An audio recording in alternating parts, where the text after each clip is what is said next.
Hello, everyone, and welcome back to another episode of the New England Endurance Podcast, where we celebrate the stories of endurance, entrepreneurship, and the special communities that make New England such a powerful endurance hub. I'm your host, Eric Schenker, joined as always by my co-host, Art Trapotsis. Art, how you doing? I'm doing awesome today. Thanks. Awesome. All right. Today we're speaking with two people who built a New England-based business rooted in endurance sports while actively shaping the outdoor community here in none other than New England.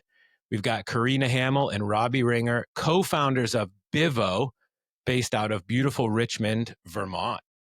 Yes, it's BIVO, not BIVO. Made that mistake. They're a Vermont-based company specializing in the production of non-plastic stainless steel bike water bottles. Eric's showing one right now, which will be up on YouTube. I've heard they're known for their high flow nozzles, and as endurance athletes, we all know that high flow is very important. So Carina Hamel is a self-proclaimed proud masshole who is now living in Vermont. She's a lifelong cross-country skier where she competed at the University of Vermont. Ooh, she must have been fast. That's impressive. Yeah. And later went on to a career in product innovation before co-founding BIVO with her husband, Robby, who's also joining us. And Robby Ringer grew up ski racing in Montana, but now calls Vermont his home, which is awesome. And he spent over 15 years building products for outdoor brands before launching BIVO. And together they're helping to shape not just a product line, but a movement. And I'm super excited to have you both on the podcast. Welcome, Carina and Robby. Thank you. It's great to be here. Yeah, excited to have you guys here. So I knew about the bottles before we ever were introduced. I was introduced to them at a national bicycle retailer association, and I got one for free. And then I went out and bought 3 more, right? I mean, I got the insulated version. I really love these. So I'm excited that we're going to get into the technology, but this is a different water bottle. So let's start from the beginning if we could. And what was the moment when you two realized the world needed a better water bottle? How did the idea for a sustainable water bottle come up? Talk to us a little bit about that origin story. All right, I can start. So we had a footwear product development agency based in Portland, Oregon. We help brands anywhere from creative direction through to production. And we mostly were working in outdoor footwear, running footwear, and then all the way to high heels. So kind of across the board. A lot of our sourcing was done across the world, mostly in Asia and Mexico and some in the US. And we were doing that for about 30 different brands throughout, a 10-year span of building this business.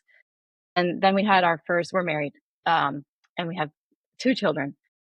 So our first daughter was born in 2018, and I needed a change coming back from having her. I was like, I've been building product for a really long time, and I don't know, I just needed something different to come back to, which seems really, I think it surprised me because I worked hard my whole life, and I really, I trained for ski racing, and then I built this business with Robby, and then I came back from having her, and I'm like, man, I need something different. So we set aside 20% of our time to focus on other, and that was just anything. That could be one of my favorite things was going to Powell's books and reading business books, and just getting good ideas or networking with people at different coffee shops across Portland. But we had been talking a lot about okay, how can we ever find an idea for a product that is different and unique that isn't out there yet? And we knew we didn't want to be in footwear because we'd done a lot of footwear. And I think we were a bit jaded in the fact that there's so many shoes out there. How could we ever come up with a new shoe concept? But at the same time, our daughter was was starting daycare, and she was of a 40-year history in this daycare, nominated number 2 as the second most difficult child ever to feed. So she refused all bottles. Congratulations. I'm not really. Thank you. She was so difficult to take a bottle. We tried everything. And so I actually ended up, we lived really close to our daycare. So I would actually just work from home and go every time she was hungry, I would have to go up and feed her. And then, the whole bottle situation was a bit of a disaster. And so we were trying a lot of different bottles, and a lot of them were plastic, even though we didn't want to feed her out of plastic, because we were trying everything. And so we were talking about this while we were out skiing on Mount Hood one day, and we were saying, we really hate the idea of feeding her out of plastic. We've been trying to avoid it.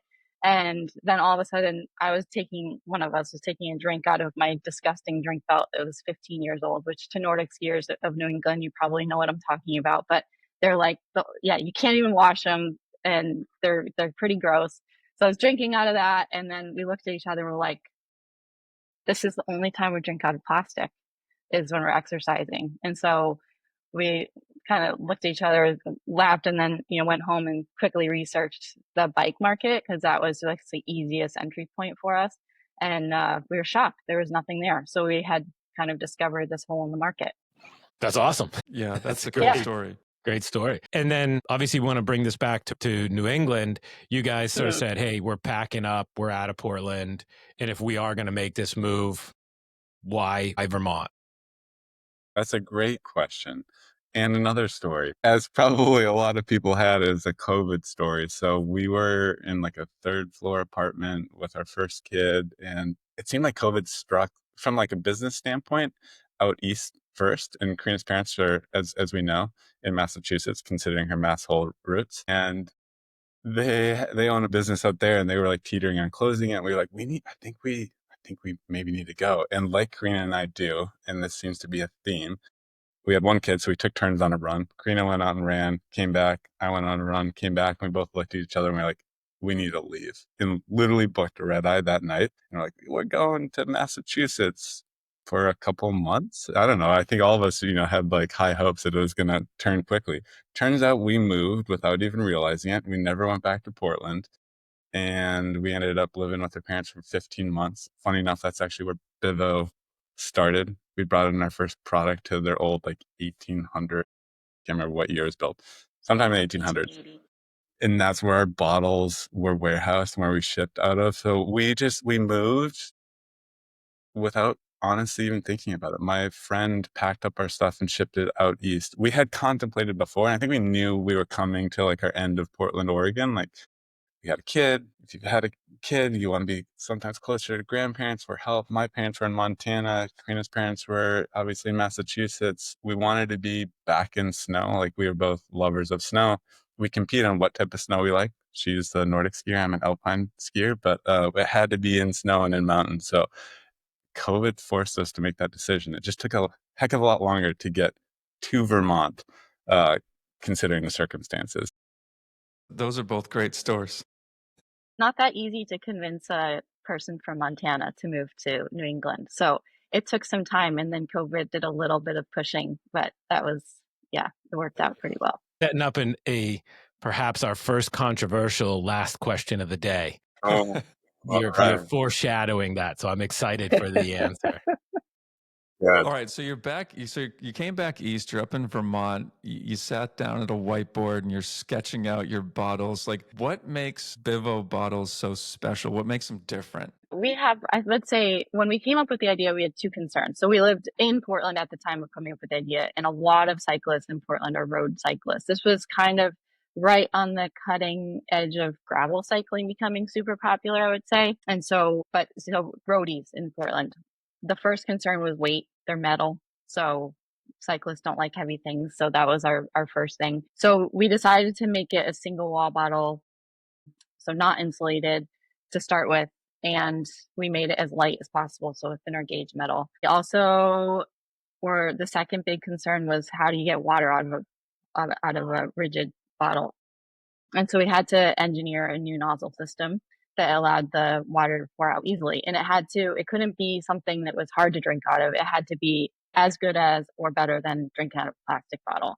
So that was our biggest challenge, was the engineering of the nozzle. Maybe, Robby, you want to take it from there, since you led the charge on that.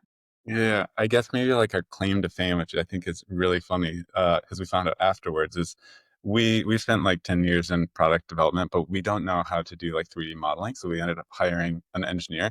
Funny enough, through a connection of one of our employees that was in Portland, Oregon, but the engineer lived in Burlington, Vermont, and he used to work for NASA. So like, we had this like really weird like marketing story. After we started working with them, we're like, wait. You like built rockets before this, and now you're helping us with like, you know, a fluid dynamics. So it's become like this like really funny marketing angle that like, yes, an ex-NASA engineer helped us with the engineering of our bottle. But like Karina said, we wanted to be as fast or faster than plastic. We come from obviously like a long background of footwear product development, and also like a big into like, you know, sustainable eco movement, if you will, from a materialization standpoint. And in footwear, 10 years ago, it was quite hard to make something super performance oriented that also met kind of like quote unquote sustainable product features, typically like foam, like compression set, like how it packs out, degrades faster, and like a more like eco version of foam. And like balancing those two things just wasn't really possible. It's now a heck of a lot more possible in footwear today, which is awesome. We just happen to not make footwear anymore. We make bottles. But when we started with BIVO, like that was so much easier. Stainless steel inherently is so much better than plastic in terms of like the flavor that it holds, how you clean it, the fact that it's healthier for you. You're not ingesting microplastics. All the components that we selected are like food grade silicones. It's literally like what you bake with, or your spatula that you cook with. It's like super high heat and an inert material. So we really were like lucky. And I would say like the two things we really talk about from like the pillars of BIVO is like performance and health and sustainability. Like it came out of this, like, we don't want our 1-year-old daughter to drink out of plastic, and it like slapped us in the face with like, you guys drink out of plastic yourselves, parents. Like every time you go do any sport you love, meets, we didn't want to say, hey, Art, can you pull over on the side of the road and use 2 hands to open this bottle and take a drink? And, you know, Eric just blows by you and says, I'm not stopping.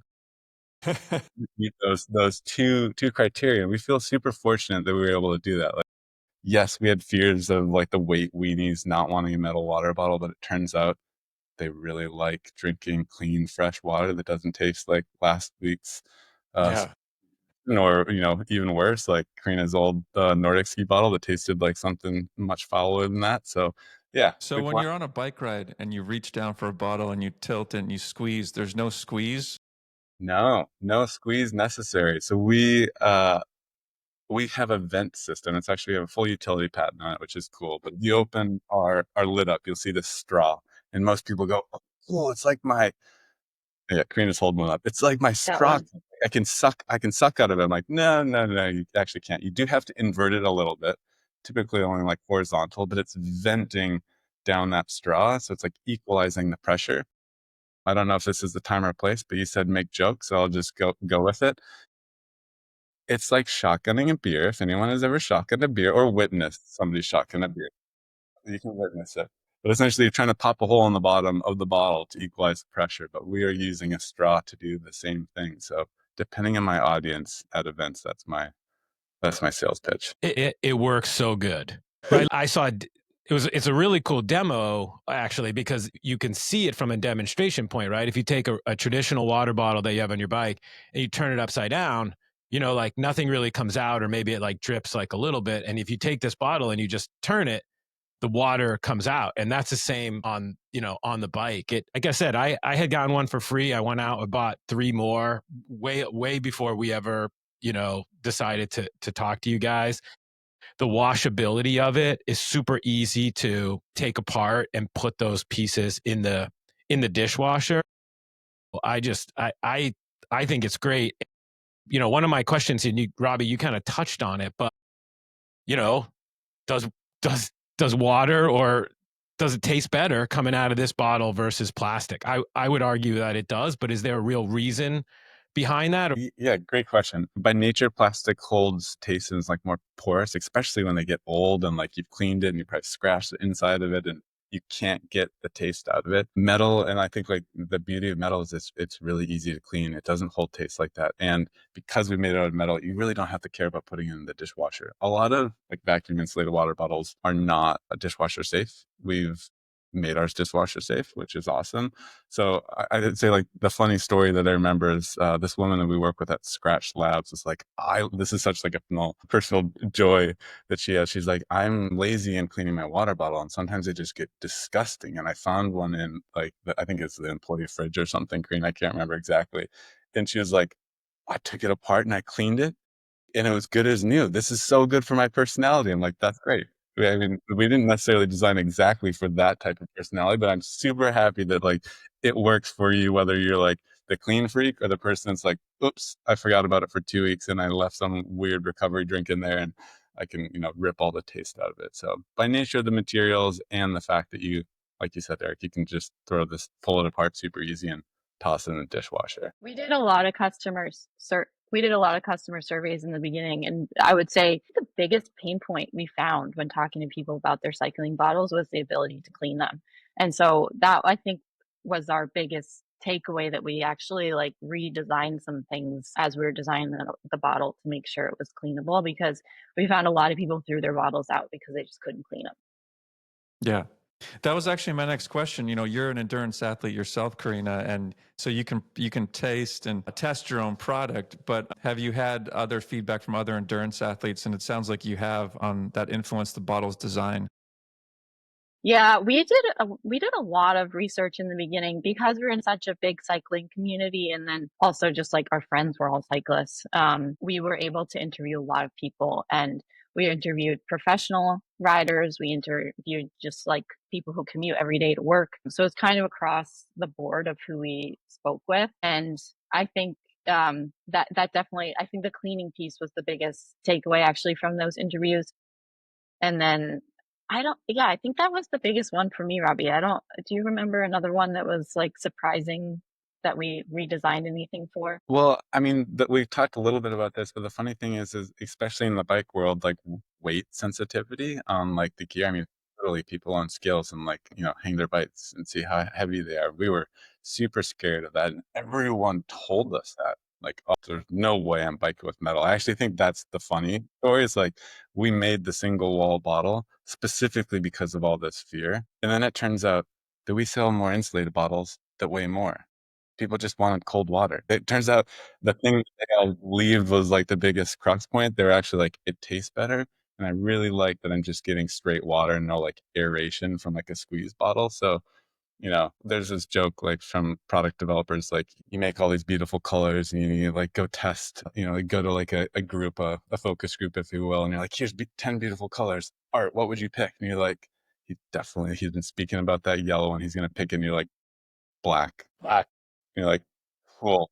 So it's just funny how people say stuff like it tends to come around and go the opposite directions. Green, I think I told you the story though, like going back to just more about getting used to the bottles. The funny thing that I do is like growing up bike racing with Art, when to close my water bottles, I would always sort of tap it on my hip. But you can't do that. Like if you do that with these bottles, you pour water on your hip. So I've had to learn to rework my my muscle memory in terms of how I close the bottles.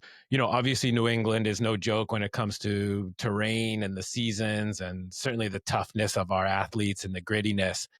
How has your move from Portland to living and training now in New England, and maybe specifically Vermont, has that influenced any ways that you run this New England-based company and actually also design your products? So I have always said that growing up on the East Coast, if you move, Robbie's already laughing. If you move to the West Coast, you're like at a major advantage because your work ethic is so much stronger.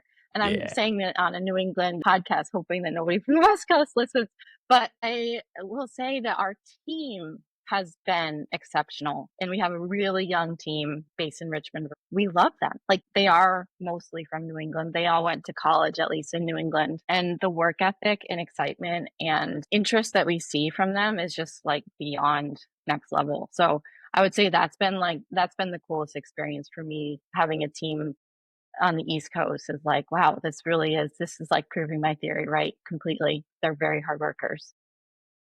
You just got me thinking. So you're both co-founders, but what are your actual roles and job titles? So yeah, we don't really have exact titles. I do more of the brand and marketing side of the business, and Robbie does the other stuff: product, operations, finance. Yeah. Let's chat a little bit about sustainability. So what happens, like what's the life cycle of a BIVO bottle? Can I throw it away afterwards or recycle it? Or what are your thoughts on that? That's a good question. I was, one of our employees went to school for like business sustainability and went through life cycle analysis. And we were honestly like I would say not fearful, but like skeptical at the beginning, like, okay, metal, like it's got to take more to produce. And truthfully, it does. It takes about 2.5 times more emissions than a standard plastic cycling bottle, but lasts a heck of a lot longer than the lifespan of a plastic bottle. So that's where you can overcome it. Like Karina said, when we surveyed people in the beginning, we had some cyclists going through 8 bottles a year. And we're like, are you kidding? Why? And they're like, I use so much like sports nutrition, and I guess it's just like cleaning habits. Like they get gross and I don't like it. It tastes bad and I move on. Also, like I just keep acquiring them for free. And I think like we've given people an option to, one, have a bottle that'll last. I don't honestly know how long they last are, because we haven't really had a lot of issues with people coming back saying they haven't uh they've degraded yet. Once in a while somebody comes and asks for a nozzle because their dog chewed it off or something like that, but truthfully, like I haven't seen one like disintegrate, be done, and be abandoned yet. But I would say like the beauty is when that does happen, or say like you drop it and run over it on your bike, or I don't know, like your kid puts it behind your car and flatten it, you can literally throw it in your recycling bin. Take the body, recycling bin, it's stainless steel, it'll be recycled by almost all local like recycling centers. And then the plastic top, you can pull all the bits and pieces apart, and the plastic can be recycled as well. That's a little harder to find through like your local recycling centers, but easy through a little bit of research online. So we feel really excited about the fact that like it is way more durable, and then at the end of the day, you can actually recycle it. We did, funny enough, I think one of our first ever events, we were like obviously so kind of anti-plastic, if you will. We're like, we're gonna ask everyone to bring their plastic water bottles, and like we'll do this recycling thing where like, you know, you can trade them in, and we'll, I don't know, give you a discount or some stickers or something like that. We had one of our teammates call recycling centers all over. The event was out here in Burlington. We could not find anywhere that would take the specific type of plastic for plastic cycling bottles. Literally, they're like, it's gonna go to the trash. And I was like, really? Yeah, We gotta can go to even, the trash. yeah. So Awful. yeah. But you said something that just struck me, right? Like, which is water bottles in a sense have also become kind of a swag item, but the water bottles that are being swagged are really crappy too, right? Sure. So it's like a double whammy. You get a free water bottle from somebody, you know, you go to a trade show and you get this crappy water bottle. And if you're a bottle snob like all of us are, you look at this bottle, it's like, what am I going to do with this? Like, I don't want this. I don't want this water bottle. My cabinet already, like we all, I mean, let's be honest, we all have a cabinet dedicated to just water bottles in our homes, and we just keep shoving bottles in there and it doesn't fit, right? So if I open my water bottle cabinet, things fall out, right? So I don't want more crappy water bottles. I'm willing to invest like a little bit more in this, and so I just love the bottles. So sorry for espousing too much on them, but all right, you guys have mentioned kind of in pre interviews that you want BIVO to be a real hub for endurance, not just a bottle company, but a meeting point for rides and runs and even good coffee. As endurance athletes and business owners, how are you making BIVO into a endurance hub, not just a bottle company? We are based in a old underwear factory. I think it was 1901 built. And it's a pretty big building right in town of Richmond. Richmond, Vermont is the first exit out of Burlington that really gives you access to awesome trail networks, and it's where you get off to go to Camel's Hump. There's such good gravel riding, such good mountain biking. It's home of Cochrane Ski Area, which has a ton of mountain bike trails, and so there's just so many good opportunities to get outside, like right out our doorstep. So our long-term vision is to have BIVO be a hub where we have really good espresso machine and people can come in and get good coffee and a recommendation for their rides and their runs, and just like information on the access to the outdoors right from Richmond. We recently started a run club on one Friday a month. We've been getting, like, our first one was in early December, which was like odd timing, but also the best timing because it was during snowfalls. And, one day we were running through a foot of new snow and we actually had like 13 or 14 people come and they all had an absolute blast because you're running through 12 inches of snow that you didn't, you probably wouldn't have done by yourself. So I think just like bringing that vibe to the community is really important to us, and also being are active members of it ourselves is really important. How can folks find out if they're listening to this and maybe want to join you for a ride or a run or a ski? Do you have something on your Yeah, website? let's see, there must be a link on our website, but we're on Strava. We have a BIVO club on Strava, so you can join our club Cool. and you can see when our rides and runs are going to be. We have a women's ride coming up in May as well. Very good. So, what's something about running your own company that you wish you knew before you started? Right now, gosh, it's been hard, not gonna lie. With all the tariffs, it's been a bit of a challenge in the last month. I say this one, and I think it's kind of silly. So we had our footwear design and development agency for 10 years prior to starting BIVO. I remember distinctly having lunch with Robbie one day, probably in the first 2 years of running our footwear agency, being like, gosh, everyone says this is so hard. I don't understand why people say this is so hard to run your own business. Like, it honestly was pretty easy. Like, our biggest expense was buying a computer, and I'm good at networking. So we had good client list. Robbie's really good at running the business. Like, we were like a good team, and everything was kind of clicking really well. So fast forward to starting BIVO, we I think we thought it was going to be maybe a little bit easier, to be totally honest. Like, and I think the biggest thing for me is, and this seems so silly, but it's expensive. It's really expensive to run a brand.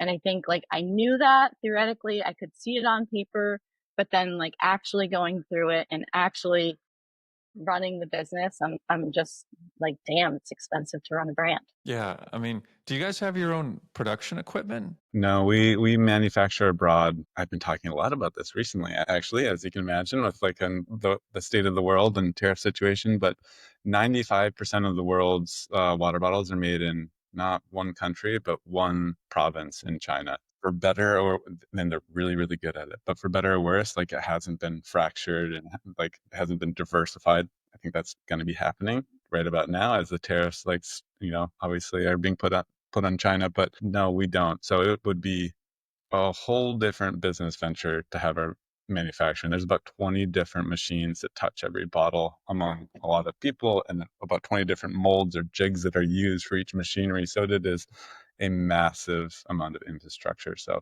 I wish it could be set up in this awesome old 1901 brewer factory in Richmond, Vermont. Maybe someday it will, but at the moment, nope, it's abroad. Did you guys start this? Has this all been growing organically? Have you brought in outside investors? So that's a good question.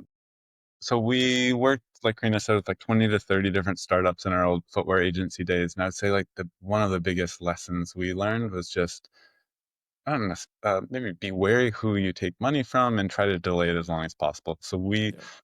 put everything that we had into it and bought ourselves, I think about 12 to 18 months time. We really wanted to like prove out that like we weren't crazy, because so many people are like, you're making a water bottle? Like I have 10 different stainless steel water bottles. Like, why are you doing that? It's like, the equivalent of making another shoe. And we're like, no, no, no, no, no. It's totally different. Like, look in the bike world. Um, Anyways, so we lasted like 12 to 18 months, and then we did go through a friends and family round, and that's kind of where we're at. Friends and family and like strategic people that we've connected with, Yeah. that we align with. I think that's probably been one of the hardest but most rewarding things, is like we've been really picky who we get into business with, and I love that we've done that, because we have like an incredible group of friends, family, and strategic investors that are not in it, like, obviously they don't want us to lose their money at the end of the day, but they're in it for like the passion. And I think, it's Yeah. like why you do the sports you do. You're not, I guess some people are doing it for the pure exercise, but a lot of us are doing it because we love it and it's fun and the passion behind it. So Yeah. Cool. Yeah. Well, you guys are, whether we look behind the curtain or not, you look like you're doing a great job balancing family and training and business and all of that. But, any tricks for how a married couple with kids run a startup business and pull it all and handle it and keep it all together? oh gosh. I was just gonna like maybe make one joke, but you said, how are we working, managing the family and training? I would say, at least for me, Karina can speak differently. training is not happening that much. Rarely and spontaneously is, I would say, my training schedule. So that's been hard. But you just. But Robby, you were an alpine skier, right? I was an alpine skier. Okay, so that's not really, I mean, again, it's not really an endurance sport. So I was more concerned with Carina as an endurance athlete training. So. Fair enough. Totally. But after 2 years of like bonking nonstop, trying to teach myself how to Nordic ski behind her, I would say like mediocre at best endurance athlete now. So no, you should totally ask me. Yeah, I actually would say, so the biggest, I don't know, I guess gift I gave to myself in the last 2 years was a little bit, or 3 years now, our son's almost 3, is giving myself like, it's okay at this time of my life that I'm not going to be in really good shape. And honestly, that was pretty hard for me. But I had to give something up, and it wasn't going to be the kids, and it wasn't going to be Robby, and it wasn't going to be the business. So it was that, being able to just say, okay, 2 days a week, 3 days a week, I'm going to get outside and exercise. That'll be fine. Like, I can make that back up. And I am, like, slowly, now Nolan, our 3-year-old, he's a little bit easier. He's sleeping. We have terrible sleepers in our family. Robby was up 6 times last night, and we have a 3-year-old and a 6-year-old. I'm not even sure how that's possible. I'm in London, so I slept through the night, which was glorious. But You look well rested. I'm so well rested. It's so great. Don't chipper. Yeah. But that was a big one for me. It was just like, okay, let yourself go. It's fine. Like, I'm so active in general, just like walking our kids around, carrying them around, doing all these things. So that's been something that was hard in the beginning, but I'm really happy I did it because it was really the only way I could survive. Cool. So what's next on the frontier of BIVO? Is there any interest or ventures beyond water bottles or cycling bottles? Let's see. So right now, we started in cycling because we didn't have a ton of cash. Like, we weren't, like Robby said, we didn't raise a lot of money. We saw cycling as this absolute niche that was an area we understood completely, and also felt like we could really infiltrate ourselves in with the community. So we were able to really have a lot of focus there. And we're really, we built a strong foundation. So we are talking about developing bottles outside of cycling for sure, but we also see opportunities to just bring our bottles into other sports. Hiking, for example, running, team sports is a really interesting one for us, actually, because there's kind of not anything there. Just like there wasn't anything in the cycling world, if you look at these other sports, there's this disconnect between what we like to do in our day-to-day lives of drinking out of glass or metal to what we do in sport. So we see a ton of opportunity outside of cycling, and that's really going to be our focus in the short to near term, I guess, as well as just expanding into different markets. I'm traveling right now. I'm in Europe a lot with the tariffs. We have to diversify our markets. And so that's one of the things that we're going to be charging hard at in the very short term. Yeah. And Robby, where can someone find your bottles?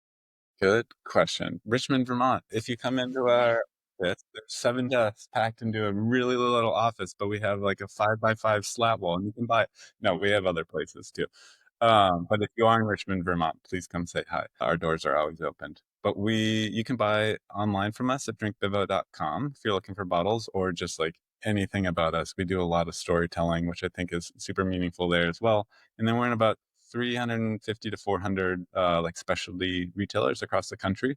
We've got a little retail locator on our website with the footer. So if anyone's interested, you can go see who's close to you. But we've got a bunch of awesome retail partners. Do you do custom? We do custom. Yeah, we've got a partner in Pennsylvania that does really sweet laser etching. I saw them on the Velocio website. I think yesterday they were retailing them. That was Yep. That was pretty cool. They were one of our first collabs. We did quite a bit of work with them. They're awesome. Yeah, that's good. We've never done this before. We're going to do our first ever New England Endurance Rapid Fire Round. All right. So quick answers. Just go with your gut. Whoever wants to jump in first, go with it. So I'm going to start.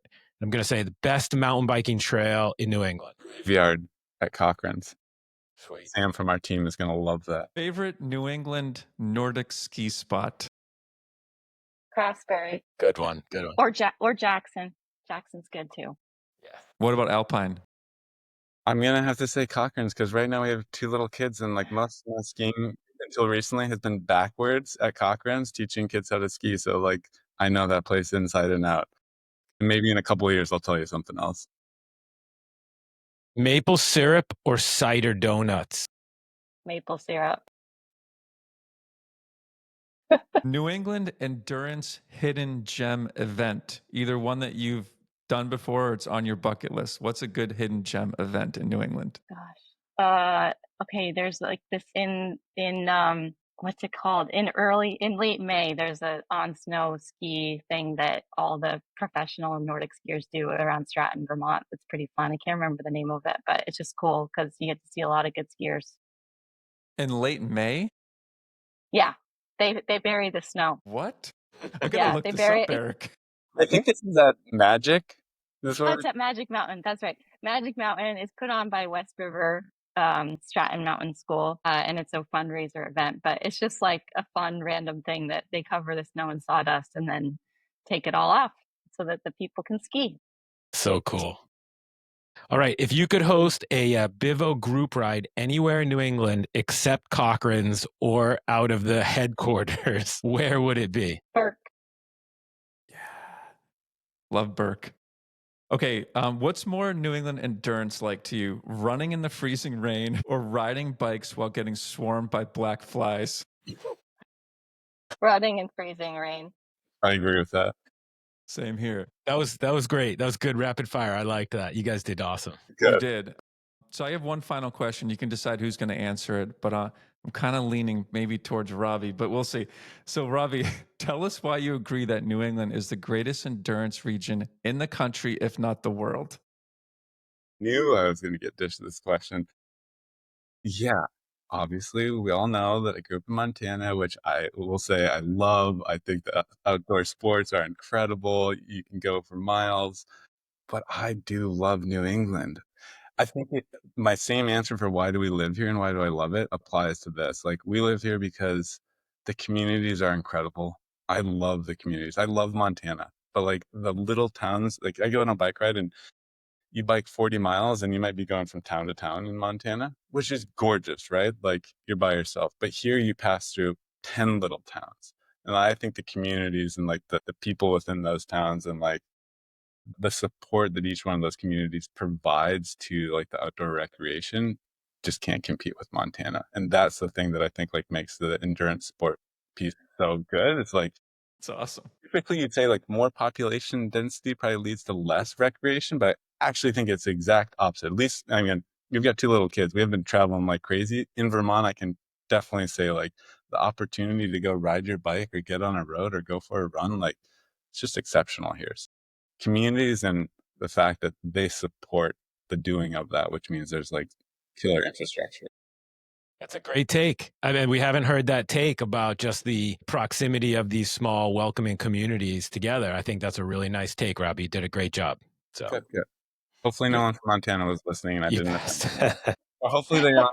They come out and they see what it's all about. Well, I got to say, it was great hearing about BIVO's journey. I want to give a shout out to, mutual friend Katie Swenson, who put us together, a fantastic endurance athlete in her own right. But, your passion for endurance sports, the community, sustainability, and it's all happening right here in New England. And we're just really excited to have you on the podcast and be able to showcase. Also want to say a big shout out to our sponsors, Lark Fine Foods, which is a 100% woman-owned specialty food company, baking delicious small batch cookies inspired by grown-up consumers.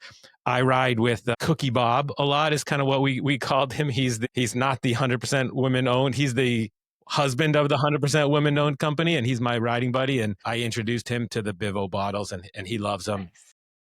And I think you guys, again, could add a chapter to Art's book that he wrote called The Everyday Athlete, which is a book about balancing work, family, and fitness. Maybe you're not balancing the fitness part, and maybe you should read Art's book right now. But Sounds like it. but I'll I send you a copy. think you guys are doing all right. And for those that want to learn more about BIVO, you can head over to Drink BIVO. That's drink BIVO.com, and we'll be sure to tag them on our Instagram, which is @New England Endurance. Yes, thank you so much, Carina and Robby, for coming on the podcast. It was fantastic to hear about the BIVO story and how it started. And I wish you nothing but success in the future with all these craziness going on in the world. Thanks Thank so much. It was great to be here. So don't forget to subscribe to our podcast on Spotify and YouTube and Apple. And until next time, keep pushing your limits and get out there and explore the beautiful terrain of New England. Thank you.